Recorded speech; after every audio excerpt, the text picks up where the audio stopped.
Bu Maraman büyük anamın tüsüdür. O ömür boyu Baydar'da yaşap, evet gelinlik olğanda hazırlanğan urbalarından biridir. Sahibi Aliddin Hatice doğulğan 1871 yılı günde 5 kere namaz okup Kur'an okuydu. Bu maramayı başına giyip.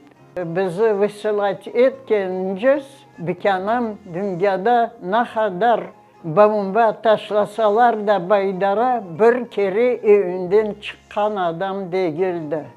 Özbekistan'a gelgen son tez vakitte geçindi.